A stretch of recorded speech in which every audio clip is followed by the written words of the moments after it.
यह कौन है? विधानसभा का जो चर्चित चेहरा है जिनको टिकट मिलना चाहिए, जी। लेकिन आरजेडी ने उनको टिकट नहीं दिया। उनका नाम है मिथिलेश राय। जी। आरजेडी से टिकट मिला होता तो दुनिया की कोई ताकत नहीं है कि मिथिलेश राय जी को विधायक बनने से तरैया विधानसभा में रोक सकती। नमस्कार, मैं सोनू कुमार, आप देख रहे हैं सारण मीडिया बिहार। तो आज हम लोग खास यही चर्चा करने वाला हैं कि तरैया का जो विधानसभा सीट है उसमें जो बीजेपी के कैंडिडेट हैं और जो आरजेडी का कैंडिडेट हैं और कहीं ना कहीं जो जन स्वराज का कैंडिडेट हैं, तो किन में कैसा लड़ाई है, आज हम लोग वही बात करेंगे राहुल जी से। तो राहुल जी, आपका स्वागत है सारण मीडिया बिहार में। सबसे पहले सारण मीडिया को देखने वाले जितने भी हमारे बड़े भाई माताएं बहनें हैं, आप सभी को हाथ जोड़कर नमस्कार। मेरा नाम हुआ राहुल पासवान। भैया अभी पूछे कि तरैया विधानसभा में आरजेडी का टिकट और बीजेपी का टिकट और जनसुराज का टिकट। तो सबसे पहले मैं आप सभी को बता दूं कि जनसुराज लड़ाई में है ही नहीं जी। और जहां तक लड़ाई में यहाँ पे त्रिकोणीय लड़ाई होगा। अब पूछे त्रिकोणीय में कौन कौन? तो त्रिकोणीय लड़ाई में मान लीजिए कि एक बीजेपी का पार्टी जनक सिंह हो गए, आरजेडी का पार्टी शैलेंद्र प्रताप सिंह हो गए, बिल्कुल। और ये तीसरा जो आप नाम बता रहे हैं वो बताइए दर्शकों से, जो कौन है? विधानसभा का जो चर्चित चेहरा है जिनको टिकट मिलना चाहिए, लेकिन आरजेडी ने उनको टिकट नहीं दिया। उनका नाम है मिथिलेश राय जी। ठीक ना।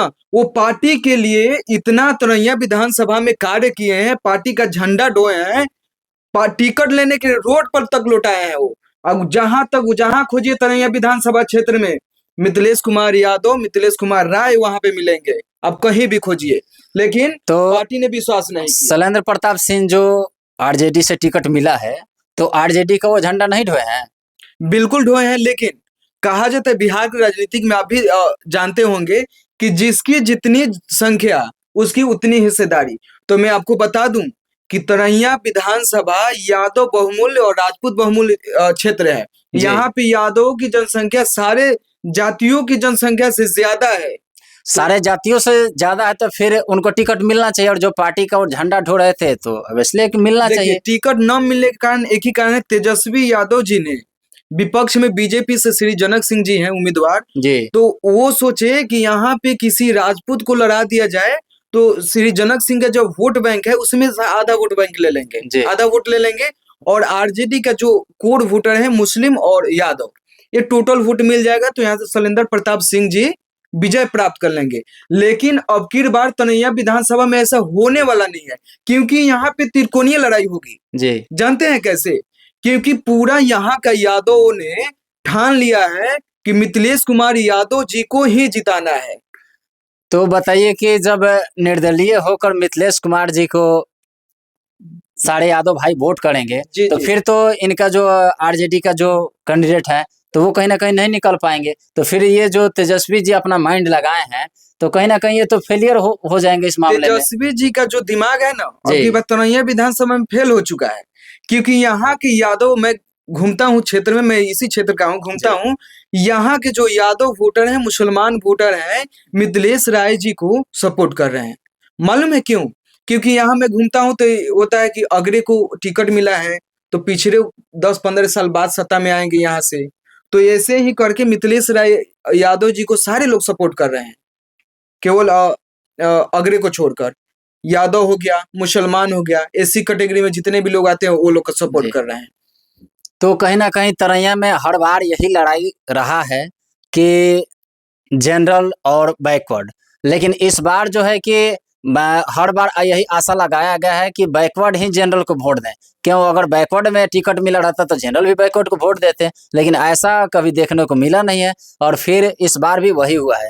तो देखिए अब जनता का क्या मूड है, क्या राय है, वो आगे फिर आप लोगों को देखने को मिलेगा। और कहीं ना कहीं ये जो सत्येंद्र सहनी जी हैं, जो कि जन सुराज से हैं, तो उनका मतलब इस बार क्या रोल रहेगा, नहीं रहेगा, उनका कौन सा वोट मिलेगा, उसके बारे में भी थोड़ा चर्चा हो जाए। देखिए, सबसे पहले आप जनसुराज सत्येंद्र सिंह जी का नाम, सत्येंद्र सहनी जी।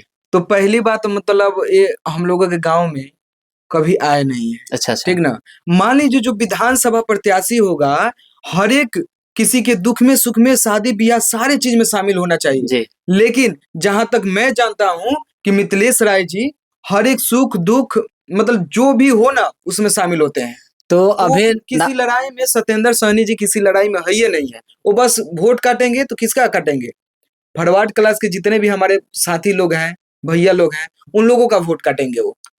तो बीजेपी का काटेंगे, बीजेपी का सबसे ज्यादा वोट काटेंगे सत्येंद्र साहनी। कहीं ना कहीं अभी नॉमिनेशन हुए 2-4 दिन हुआ है, तो जी, अब जी। जाकर क्षेत्र में कहीं सत्येंद्र साहनी जी भी घूमेंगे, जी, वो जी। भी अपना वोट बनाएंगे, लोगों से मिलेंगे। जी, जी। तो अब कहीं ना कहीं जब मिलेंगे तो उसके बाद फिर जनता का क्या राय होगा नहीं होगा।